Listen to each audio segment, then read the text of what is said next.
Bonjour et bienvenue sur Internet. Ne zappez pas, Damien, Julien et moi sommes réunis ici pour la 30e édition de Prono Ligue 1. Bonjour à vous deux. Salut à toi tout seul. Salut Damien, salut Ludo. Alors juste avant d'entrer dans le vif du sujet, je vous rappelle que vous pouvez retrouver sur la page Facebook Prono Ligue 1 les résultats des 10 matchs de la 29e journée. Et donc nous allons tout de suite, comme toutes les émissions en pile, en deuxième partie vous aurez les statistiques signées Julien. En troisième partie, les pronostics pour la 30e. Et en première, c'est Damien qui commence avec le classement. Oui, ben voilà, maintenant c'est fait. Montpellier est devant le Paris Saint-Germain, mais à égalité de points, 60 tous les deux. Et puis on a derrière Lille 3e avec 53 points. Et puis, voilà, comme d'habitude, je fais le petit point. Donc Evian est 10e donc avec 36 points. Et puis, nous avons nos relégables, Nice, Sochaux et Auxerre. Donc Auxerre qui s'enfonce de plus en plus. Alors que ce sont trois équipes vraiment Habitué à la Ligue 1. habituées à la Ligue 1, donc qui s'enfoncent dans les méandres de la Ligue 2, enfin la future Ligue 2. Au niveau des meilleures attaques, nous avons donc les trois premières équipes à égalité avec 53 buts inscrits. Quant au but... Cantona. Non, même pas. Cantonais. Non, quant au but encaissé, la meilleure équipe est, tu me l'avais dit tout à l'heure... Toulouse. Toulouse, exactement, avec bien 24 buts encaissés Et seulement. voilà, et ils sont 4e. Exactement. Et quant à la pire attaque, c'est Brest, qui est 16e d'ailleurs, avec donc 23 buts inscrits. Et la pire, je finis avec ça, la pire défense, putain je rame, hein. La pire défense reste Ajaccio, donc, qui est 15e, avec 49 buts quand même encaissés. C'est dire si Guillermo Ochoa est un phénomène. Voilà. Et Olivier Giroud, toujours meilleur buteur, je suppose. Olivier Giroud, toujours avec 18 buts inscrits. J'ajoute également, donc, comme vous l'avez vu tout à l'heure, Evian est le meilleur promu. Et puis Dijon est donc le deuxième meilleur promu avec en 13e position. Voilà. Bien, nous passons aux statistiques alors. Ben oui. Et alors, les statistiques que nous avons fait pendant ces dernières émissions, depuis la première d'ailleurs, donnent au niveau des bonnes tendances, c'est-à-dire victoire, nul ou défaite que nous avons pu pronostiquer. Damien est à la dernière place avec 120 bonnes tendances sur 290. Et 41% de réussite. Ludo est deuxième avec 125 bonnes tendances, 43%. Je m'aperçois que mes conneries des fois c'est pas agréable. Et je suis premier avec 131 bonnes tendances, 45%. Il y a 2 points de pourcentage de différence à chaque fois. Au niveau des bons pronostics justes, qui sont moins faciles à pronostiquer. Damien est en tête avec 37 sur 290, soit presque 13%. Je le suis derrière à deux près avec 35 bons pronostics, soit 12%. Et Ludo, 29 bons pronostics sur 290, soit 10%. Pile! Bravo Ludo, mais tu vas revenir et tu es bien revenu ces dernières journées. Oui, en même temps, j'étais pas parti. Bravo. Ok, allez. Allez, on enchaîne avec les matchs de la 30e journée. Saint-Etienne-Nice, j'annonce 2-1 pour Saint-Etienne face à Nice. C'est au marché. Hey, j'annonce 2-1 pour Saint-Etienne. Saint-Etienne qui est 3 fois mieux placé que Nice. Il n'y a pas de raison que ce soit l'inverse. Pour moi, ce sera encore plus sévère avec une victoire de Saint-Etienne 2-0 face à Nice. Idem pour moi. 2-0 pour Saint-Etienne face à Nice. Est-ce que idem pour Damien sur la rencontre Bordeaux-Dijon? Mais alors, pas du tout. Parce que du coup, Bordeaux-Dijon, oui, c'est deux équipes qui sont assez offensives. Et leur dernier match avait été, il me semble, plaisant. Je ne pouvais pas les départager, donc j'ai mis 2 partout. Pour moi, je pense que Bordeaux est légèrement supérieur à Dijon ces derniers temps, donc je vois une victoire des Bordelais 2-1. Je pense que Bordeaux est également supérieur à Dijon. Dijon qui est pas trop mal placé non plus, donc on peut se méfier de cette équipe-là. Et donc je vois 1-0 pour Bordeaux. Bordeaux, t'as dit. Ça n'existe pas. C'est bon. Lorient et Vian. J'ai du mal à dire. Evian, Ouais, notre partenaire. le partenaire du robinet. Voilà. Lorient et Vian. Je vois une victoire de Lorient 1-0 face à Evian. Eh bien, pour moi, j'en ai marre de croire en Lorient, donc je vois un match nul, un partout entre Lorient et Evian. Au bout de la 30e journée, il serait temps que je m'en aperçoive. J'ai entendu ça quelque part. Je sais pas où. Idem. Ah, t'es motivé, hein. Un partout entre Lorient et Evian. C'est vrai? Oui. D'accord. Auxerre Valenciennes. Auxerre, Valenciennes, eh bien, j'ai hésité entre à peu près tout sauf une victoire de Valenciennes parce qu'il ne faut pas déconner, vous me connaissez. Mais donc j'ai continué par rapport à Lorient à croire en Auxerre avec leur nouvel entraîneur à domicile.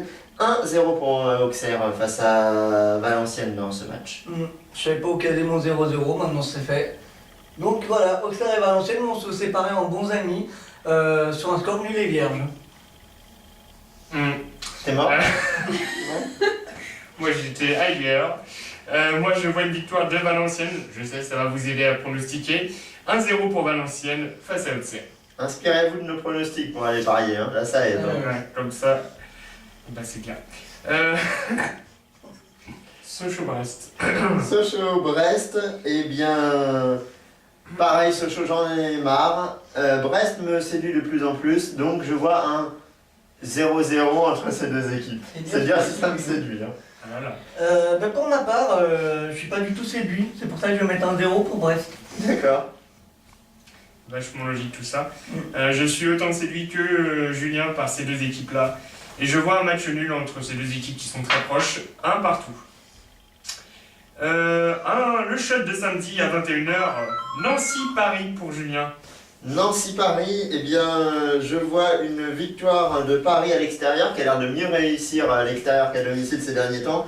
Victoire 3-0 de Paris face à Nancy. Ouais, vous êtes bien optimiste hein, parce que les derniers matchs Nancy-Paris, Paris-Nancy d'ailleurs, n'ont jamais été vraiment enjaillants. Donc je mets 1-0 pour Paris, c'est un risque énorme. Ça doit être la cote la plus élevée, Oui. c'est de voir Paris gagnant sur la pelouse synthétique de Marcel Picot. C'est vrai. C'est un nom hyper sexy. On ne sait pas qui est Marcel Picot, mais ça lui fera plaisir Voilà, du bas de sa tombe, je pense. tout à fait. Ouais, j'espère qu'il n'est pas vivant, sinon on va être emmerdé. Tu vois quoi? Malgré les déconvenues de Paris ces derniers temps, je vois quand même, parce que Paris est 6 fois mieux classé que Nancy, 6 fois mieux, je répète bien, je vois donc J'ai une entendu victoire ça quelque part. de Paris 2-0. Et puis que si Paris était premier, il serait 12 fois mieux classé. Voilà. Et on enchaîne avec le dimanche. Ouais, un match Lille-Toulouse, super rencontre aussi entre deux clubs très bien classés, hein, Lille 3e, Toulouse 4e. Je vois donc une victoire de Lille 2-0 face à Toulouse. Eh bien, pour ma part, ce sera un peu plus serré. 3e, 4e qui s'affrontent. Je vois donc une victoire de Lille malgré tout, comme toi, Ludo, sur le score de 2-1. Idem. 2-1 entre Lille et Toulouse. Idem Ben Arfa. Tout à fait. Qui revient Il est encore, fort. il est encore bon. Ça, vous les avez bien préparés, les vannes de merde, hein. Ah ouais. Oh là là. Quand Ajaccio, vous en avez une pour ce match-là? T'en as une, Damien, pour ça? Alors quoi, Ajaccio, ça va vous étonner, hein, mais je vois Ajaccio gagnant avec 2-0. Donc voilà, pour une fois, son gardien ne va pas prendre de but. Ouais, alors On va là, voir mais pourquoi. ça c'est le pronostic le plus surprenant. Effectivement. Eh bien, pour ma part, je vois un match nul. Parce que bon, voilà, c'est Ajaccio, ils sont 15e et 17e. Sur le score de 7-7. Non, Non, c'est un poisson d'avril, c'est le dimanche 1er avril, alors C'est fallait vrai. bien que je la fasse. Non, pas mal. 0-0. Quand tu dis pas mal, c'est nul. Quand Ajaccio, je vois la même chose que Julien, pas un poisson d'avril, mais 0-0 entre ces deux équipes. Et donc le choc du dimanche 1er avril à 21h, Rennes-Lyon pour Damien. Oui, effectivement, Rennes est une équipe difficile à manœuvrer, quel que soit l'adversaire en face, et encore plus quand il s'agit d'un adversaire quasiment direct. Donc, je vois un partout entre Rennes et Lyon. Bien pour ma part, ce sera pareil un match serré, le 5e contre le 7e. Il y en a pas mal dans cette journée, donc c'est assez intéressant. Il y a des points à prendre et à surclasser l'autre. Je vois malgré tout une victoire de Lyon sur le score de 2-1 face à Rennes, qui me semblera légèrement plus faible. Même ces derniers temps, ils sont légèrement plus faibles. Je vois, tout comme Julien, une victoire de Lyon 1-0 face à Rennes. Et donc on va clôturer cette 30e journée avec donc, le match qui a été repoussé loin. La rencontre Marseille-Montpellier. Damien, tiens, c'est bien ça. D'accord, oui, donc Marseille-Montpellier, effectivement, qui est le 11 avril, parce que Didier Deschamps, enfin, l'OM a demandé à la FFF, enfin à la Ligue en tout cas, de décaler ça pour mieux préparer le match retour de la Ligue des Champions, le quart de finale contre le Bayern. Donc je vois 2-1 pour Montpellier, donc Marseille, voilà. Pour Montpellier. Face à une équipe, face à une équipe, je pense quand même bien supérieure. Voilà, Marseille ne va pas renverser la tendance, même si ça se pourrait, mais là je n'y crois pas. Moi je pense que Marseille va réussir des bonnes performances face aux grosses équipes. Ils ont des points à récolter désormais maintenant, il n'y a plus de cadeaux à faire. Je pense qu'il y aura, c'est pas Montpellier en face, qu'il y aura un match nul, un partout pour ma part, dans cette rencontre. Je suis d'accord avec Damien sur le score et l'issue du match. Je vois également un 2-1 pour Montpellier face à Marseille pour cette dernière rencontre. Donc si vous n'avez pas bien Vous n'avez suivi... pas soif, vous parlez. Pas beaucoup. T'as pas soif de nous interrompre? Oh là là! J'ai pourri ma chronique. Hein. Ouais, mais tu ne pourrais pas l'émission là peut-être. Hein. Non. Si vous n'avez pas bien suivi justement nos pronostics, vous avez le récapitulatif qui s'affiche en chiffres et en lettres sur vos écrans actuellement. Je vous rappelle également que Prono Ligue 1 continue sur internet avec l'adresse mail, la page Facebook, le compte YouTube, toutes ces infos défilent en bas de l'écran. Ça défile. Oh là là. Vous allez également avoir ensuite le calendrier donc avec les dates et horaires de ces 10 matchs. Le calendrier de l'avant. Non, c'est pas ça. Pas un chocolat pour les téléspectateurs. Et ni de l'après d'ailleurs. Non.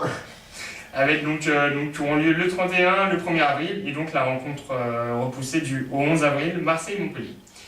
Et donc, quant à nous, eh bien, on se retrouve le mercredi prochain, mercredi 4 avril, il me semble, eh bien, pour vous pronostiquer tout banalement les matchs de la 31e journée. Eh bien, on va vous souhaiter une bonne semaine, de belles rencontres, et puis soyez au rendez-vous la semaine prochaine. Même lieu, même heure. À bientôt. Salut.